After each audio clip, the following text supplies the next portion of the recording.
बिस्मिल्लाहिर्रहमानिर्रहीम। अस्सलाम वालेकुम नाज़रीन, आप यूट्यूब चैनल देख रहे हैं। मैं इमरान ख़ान हूँ। इस्लामाबाद का जलसा जो बड़े लंबे अरसे से वफाकी हुकूमत के लिए, इदारों के लिए और PDM की तमाम जमातों के लिए, सबके लिए मुसीबत और दर्द सर बना हुआ था कि ये जलसा नहीं होने देना। बिलाखिर ये जलसा बिल्कुल अब होने के करीब है और जुमेरात वाले दिन ये जलसा हो रहा है 22 तारीख को। यानी आज मैं वीडियो रिकॉर्ड कर रहा हूँ 21 तारीख को, आप ये सुन रहे हैं, तो 22 तारीख को ये जलसा हो रहा है। कुछ चीज़ें हमें अपने ज़हन में रखनी पड़ेंगी। एक तो इस जलसे के लिए पाकिस्तान तहरीक-ए-इंसाफ ने बड़ी तको-दो की है। बार बार वो अदालतों में गए हैं, दर्जनों समाअतें हुई हैं, कई मरतबा NOC जारी करके NOC कैंसिल किया गया है और 2 मरतबा तो ऐसा भी हुआ कि जलसा तकरीबन होते होते रह गया।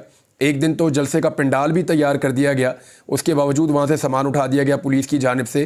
तो तहरीक-ए-इंसाफ ने जितना कोई जेंटलमैन के तौर पे कोई डील कर सकता है या जेंटलमैन डीलिंग हो सकती है, जितना ज़्यादा शराफत के साथ एक पॉलिटिकल पार्टी डील कर सकती है, पाकिस्तान तहरीक-ए-इंसाफ ने उतनी ही शराफत के साथ डील किया है इस्लामाबाद के जलसे के मामले को।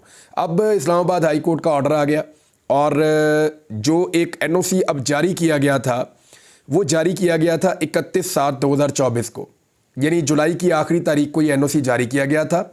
तहरीक-ए-इंसाफ 14 अगस्त से पहले जलसा करना चाहती थी, लेकिन इंतज़ामिया बार बार कह रही थी जी अभी हम नहीं करने देंगे, हम इसको 20 तारीख के बाद ले जाएं, 14 अगस्त के बाद ले जाएं। तो करते करते इंतज़ामिया ने उनको तारीख भी दी, तो कौन सी दी? 22 अगस्त की दी। हालांकि इस दिन ना जुम्मा है, ना हफ्ता है, ना इतवार है। यानी नॉर्मली जो पॉलिटिकल पार्टियां जलसे करती हैं वो जुम्मे को, हफ्ते को या इतवार को करती हैं। तो पाकिस्तान तहरीक-ए-इंसाफ जो है वो छुट्टी वाले दिन से भी बाहर निकल गई है। बहुत सारी चीज़ें ऐसी हैं जो पाकिस्तान तहरीक-ए-इंसाफ ने पहली मरतबा की है। यानी एस्टेब्लिशमेंट के खिलाफ इलेक्शन लड़के आज तक कोई भी नहीं जीता। पाकिस्तान तहरीक-ए-इंसाफ एस्टेब्लिशमेंट के खिलाफ इलेक्शन लड़के जीती है। आज तक पाकिस्तान में कोई भी छुट्टी वाले दिन के अलावा जलसा करने से लोग डरते थे, लेकिन पाकिस्तान तहरीक-ए-इंसाफ जिस दिन मर्जी आप जलसा करवा दें, इंतखाबी निशान के बगैर उन्होंने जो है वो सबसे ज़्यादा वोट लेकर भी दिखाए हैं इस मुल्क के अंदर। तो ये फ़र्क तो पाकिस्तान तहरीक-ए-इंसाफ ने डाला है। बहरहाल उनको दिन बड़ा मुश्किल दिया गया, जुमेरात का दिन दिया गया, जब वीक अपने पीक पे होता है और जुमे के बाद फिर वीकेंड शुरू हो जाता है। तो उन्हें जुमेरात का दिन दिया गया कि जुमेरात को लोग आएंगे ही नहीं, और बड़ी कोशिश करके 22 अगस्त का उनको NOC मिला था। अब हुआ यह है कि ये NOC कैंसिल कर दिया गया है आखिरी टाइम पे। मैंने आपको पिछले व्लॉग में बताया था कि आज दोपहर को फैसला होगा, और इस फैसले के लिए जो है वो एक जो NOC कैंसिलेशन का पूरा एक डॉक्यूमेंट आया ना, वो जो डॉक्यूमेंट है वो क्या बता रहा है? वो डॉक्यूमेंट ये बता रहा है कि इंटेलिजेंस कोऑर्डिनेशन कमेटी की एक मीटिंग हुई है। इस कमेटी के अंदर तमाम इंटेलिजेंस एजेंसियां शामिल होती हैं, चाहे वो अस्करी हैं, चाहे वो सिविल हैं, तमाम इंटेलिजेंस एजेंसियां और पुलिस वगैरह सारे इसके अंदर शामिल हुए और लॉ एंड ऑर्डर सिचुएशन के ऊपर गौर किया गया। वहाँ पे IG इस्लामाबाद की जानिब से लिखा गया है कि कुछ चीज़ें ऐसी हो रही हैं इस्लामाबाद में कि इस्लामाबाद पुलिस जलसे के लिए सिक्योरिटी फराहम नहीं कर सकती, यानी वो मुमकिन नहीं है इस्लामाबाद पुलिस के लिए। उन्होंने ये जवाब बनाया है। एक वो ये कह रहे हैं मुबारक सानी केस जो सुप्रीम कोर्ट ऑफ पाकिस्तान में लगा हुआ है, उसके लिए लोगों ने कॉल दी हुई है, वहाँ एहतजाज पे आएंगे, इससे पहले भी वो आए थे। दूसरा उन्होंने कहा जी बांग्लादेशी क्रिकेट टीम भी यहाँ पे मौजूद है। तीसरा उन्होंने कहा कि जी जो आ रहे हैं जलसा करने के लिए पाकिस्तान तहरीक-ए-इंसाफ के शुरका, तो IG साहब कह रहे हैं और मुख्तलिफ रिपोर्ट्स के मुताबिक बताया गया कि उनके पास जी कोई कंबल शंबल है या कोई ऐसा सामान है जिसकी मौजूदगी में वो वहाँ पर धरना भी दे सकते हैं। ये उन्होंने एक शुदनी छोड़ी है, और साथ ये भी कहा कि PTA पश्तून तहफ़्फ़ुज़ मूवमेंट और सुन्नी तहरीक भी इसको ज्वाइन कर सकते हैं, इस धरने को या इस एहतजाज को। बहरहाल ये भी साथ लिखा गया कि 46 एम्बेसियाँ हैं जी इस्लामाबाद में। तो ये तो एम्बेसियाँ हमेशा से हैं, जब PMLN आती थी, फजलुर रहमान आते थे, ये थोड़े दिन पहले सुप्रीम कोर्ट ऑफ पाकिस्तान के बाहर जो है वो ख़त्म नबूवत मार्च के लिए जो है वो बहुत बड़ी तादाद में पाकिस्तानी शहरी निकले, तो तब भी वहाँ पे एम्बेसियाँ मौजूद थी और सारी की सारी महफूज रहीं। और ये तरनौल जो है ये तो बहुत दूर है रेड जोन से। तो फिर पंजाब हुकूमत को भी इन्होंने एक मशवरा दिया और उन्होंने कहा कि पंजाब से जो लोग इस्लामाबाद आ रहे हैं उनको भी रोका जाए, और NOC इस बुनियाद के ऊपर कैंसिल कर दिया गया। अब मामला ये है कि NOC तो कैंसिल हो गया, लेकिन जलसा कैंसिल नहीं कर रही पाकिस्तान तहरीक-ए-इंसाफ। एक तो लाहौर हाई कोर्ट में जो पंजाब की पाकिस्तान तहरीक-ए-इंसाफ है, उन्होंने एक दरख्वास्त दी कि जी हमें हरासा किया जा रहा है, इनको रोका जाए। तो लाहौर हाई कोर्ट ने जो है वो इस हवाले से ऑर्डर जारी कर दिया है कि कारकुनों को हरासा ना किया जाए और जो उनके इंसानी हकूक़ है उनकी खिलाफ वर्जी ना की जाए। पाकिस्तान तहरीक-ए-इंसाफ ने क्या कहा? जलसे के लिए जो है वो आवाम निकल पड़ी है, दूर दराज इलाकों से, बलूचिस्तान से, सिंध से काफ़िले निकल पड़े, वो आ रहे हैं इस्लामाबाद जलसे के लिए। जनूबी पंजाब वाले जो हैं वो आज रात को निकलना शुरू हो जाएंगे। खैबर पख्तूनख्वा से कुछ काफ़िले कल सुबह निकलेंगे और कुछ काफ़िले जो हैं वो आज रात लेट नाइट निकलेंगे और कुछ जो करीबी इलाके हैं वहाँ से कल दिन के वक्त निकलेंगे 11 बजे 10 बजे, और वो लोग शाम तक पहुँचेंगे इस्लामाबाद तरनौल में। अब रावलपिंडी इस्लामाबाद का एक बहुत बड़ा रोल है। मुझे अच्छी तरह याद है जब भी इमरान खान साहब का काफिला इस्लामाबाद में दाखिल हुआ, मैंने हमेशा विटनेस किया जब भी वो लॉन्ग मार्च लेकर आया, कोई एहतजाज करके आए, तो रावलपिंडी और इस्लामाबाद तो उनको जैसे वेलकम करता था वो तो मैं कभी भूल ही नहीं सकता। यानी हज़ारों की तादाद में शहरी सड़क की दोनों तरफ खड़े होते थे और इमरान खान साहब का इंतज़ार कर रहे थे। मैंने 25 मई 2022 को बेशुमार दर्जनों की तादाद में ज़ख्मी नौजवान देखे जिनको पट्टियाँ हुई थी बाजुओं के ऊपर, सरों के ऊपर, सर फटे हुए थे, लेकिन वो दोबारा पट्टियाँ करवा के फिर आ गए थे इमरान खान साहब का इस्तकबाल करने के लिए जब इमरान खान साहब इस्लामाबाद पहुँचे थे। तो रावलपिंडी और इस्लामाबाद ये इमरान खान साहब का बड़ा बड़ा तगड़ा गढ़ है बहुत। रावलपिंडी डिवीज़न की जो 13 सीटें वो 13 की 13 पाकिस्तान तहरीक इंसाफ ने जीती हैं, और रावलपिंडी का जो कमिश्नर था वो इसलिए तो ज़हनी मरीज़ बन गया, उसने कहा भाई ये क्या बकवास है, ये तो अपने मुल्क के साथ गद्दारी कर दी है। और 13 सीटों के ऊपर एक पॉलिटिकल पार्टी 50-50, 60-60 हज़ार की लीड से जीती है, 70-70 हज़ार की लीड से जीती है, उसको हमने उठा के बाहर कर दिया, ये तो मुल्क के साथ गद्दारी है। उसका ज़मीर जाग गया चट्टा साहब का, उन्होंने कहा जनाब ये ज़्यादती हो रही, गलत हो रहा है, मैं इसका हिस्सा नहीं बन सकता। तब से अब तक चट्टा साहब गायब है। तो 13 की 13 सीटें उन्होंने भी दावा किया था, ये पिंडी में बड़ी तगड़ी है पीटीआई। दूसरा जो इस्लामाबाद है, इस्लामाबाद की 3 की 3 सीटें फार्म 45 के मुताबिक पाकिस्तान तहरीक इंसाफ पहले ही जीत चुकी है, और मरी साइड है वो आपको पता है कितनी तगड़ी है। और जो स्वाबी के अंदर जलसा हुआ, स्वाबी के अवाम पहले ही बहुत चार्ज हैं, वो बिल्कुल पंजाब की बाउंड्री है और पंजाब से आने वाले काफिले अलग हैं। तो अगर हल्की फुल्की सख्ती हुई ना, या हुकूमत ने बेदिली से रोकने की कोशिश की, तो सारा कुछ बहा बहू के पाकिस्तान तहरीक इंसाफ के लोग जलसागाह में पहुंच जाएंगे, और जलसागाह में इतना बड़ा रश हो जाएगा कि सबको पता चल जाएगा। इस बारे में बताता हूं कि क्या हो रहा है। लेकिन आमिर मुगल ये वो बंदा है जिसने इस जलसे के लिए सबसे ज़्यादा मेहनत की है।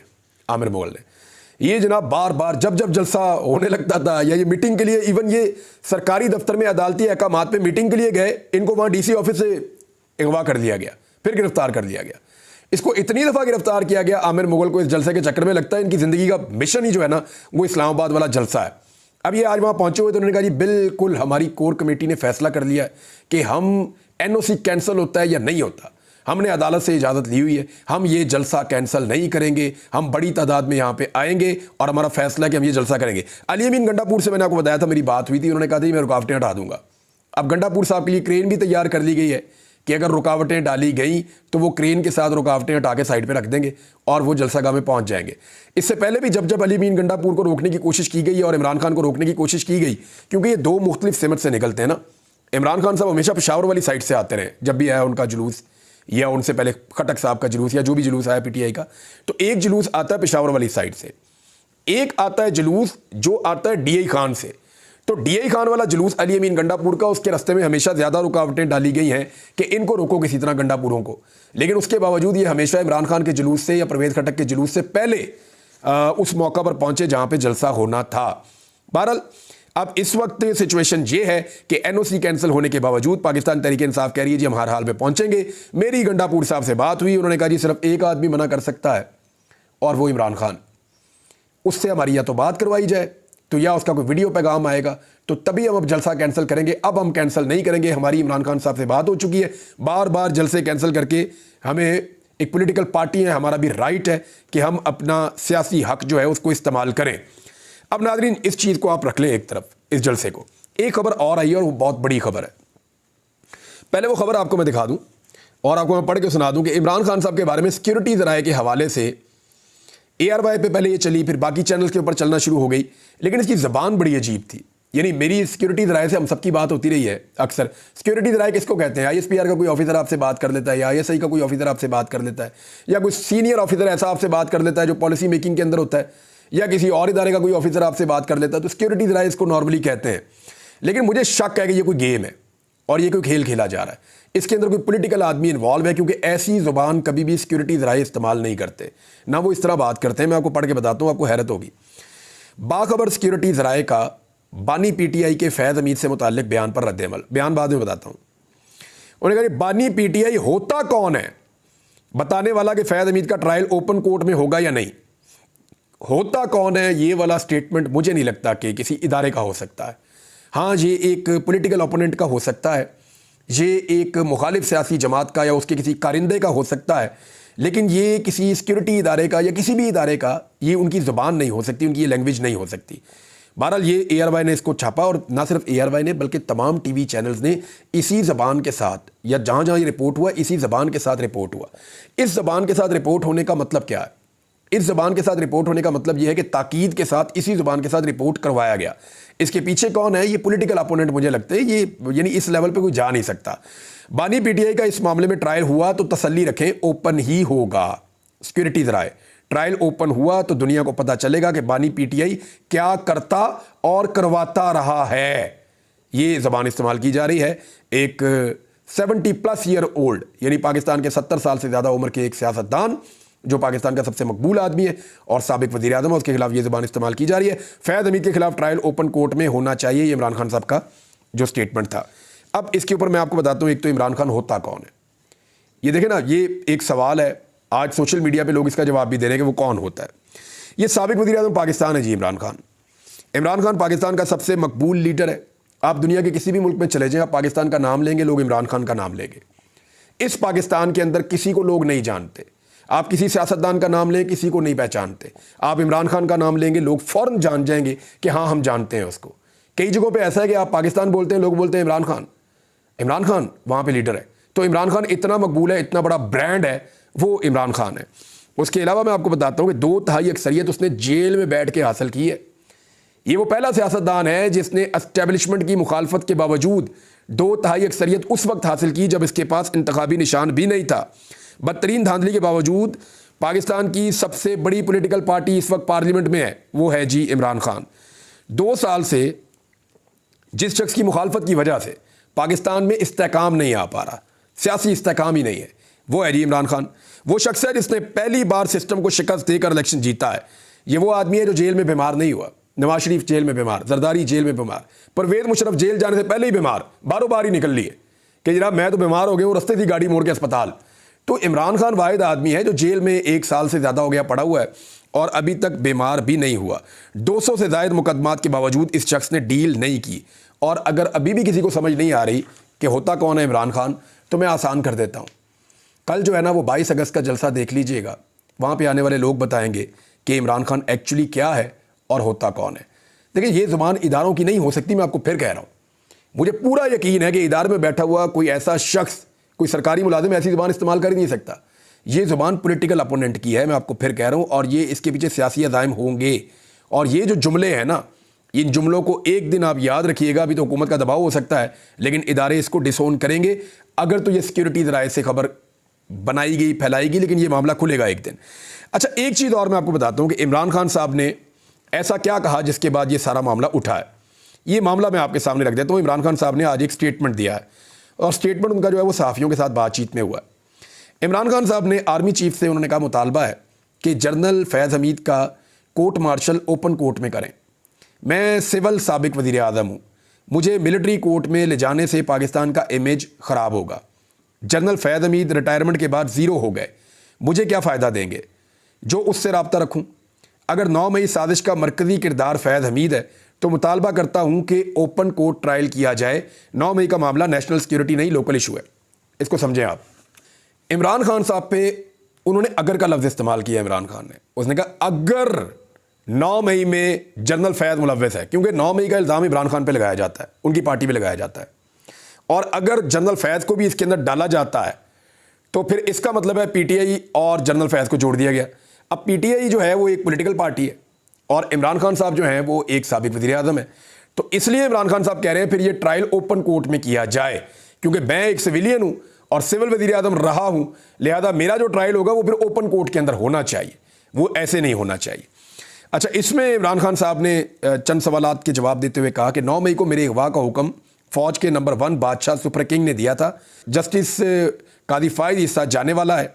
अब जनरल रिटायर फैज़ हमीद का ड्रामा रचाया जा रहा है। फैज़ हमीद के ओपन ट्रायल में मीडिया को अदालत जाने और कवरेज की इजाज़त दी जाएगी।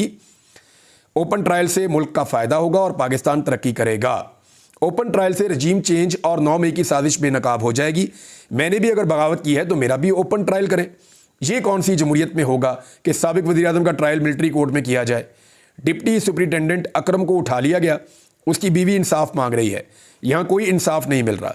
ये सब कुछ करके सिर्फ और सिर्फ चीफ जस्टिस कादी फ़ायद ईसा को तहफ़्फ़ुज़ दिया जा रहा है। ये सब इतनी तेज़ी से इसलिए किया जा रहा है कि मेरे खिलाफ तमाम मुकदमात ख़त्म हो रहे हैं। अच्छा, अब चंद सवालात किए गए इमरान खान साहब से, बड़ी तेज़ी से उन्होंने उसके जवाब भी फ़ौरन दिए। पूछा गया कि जनरल रिटायर फ़ैज़ हमीद पर इल्ज़ाम है कि उन्होंने 9 मई की साजिश का मनसूबा बनाया, आर्मी की तनसीबात पर हमलों के टारगेट सेट किए जिस पर आपने अमल दरामद करवाया। ये सहाफ़ी ने पूछा। इमरान खान ने जवाब दिया, जिसने मेरे अगवा का हुक्म दिया था उसी ने 9 मई की साजिश तैयार की थी, उसी ने 9 मई वाक़यात की CCTV फुटेज चोरी की है। फिर सवाल किया गया कि आपकी गिरफ्तारी का हुक्म किसने दिया था? जवाब दिया कि जो रेंजर्स को कंट्रोल करता है। सवाल, रेंजर्स को कौन कंट्रोल करता है? रेंजर्स वजारत दाखिला के मातहत है, ये सवाल किया गया। जवाब, मैं वज़ीर आज़म रहा हूं, मुझे एक दफ़ा रेंजर्स की ज़रूरत पड़ी तो मुझे पता है कि रेंजर्स को कौन कंट्रोल करता है, मुझे पता है कि 9 मई को मेरे अगवा का हुक्म किसने दिया था।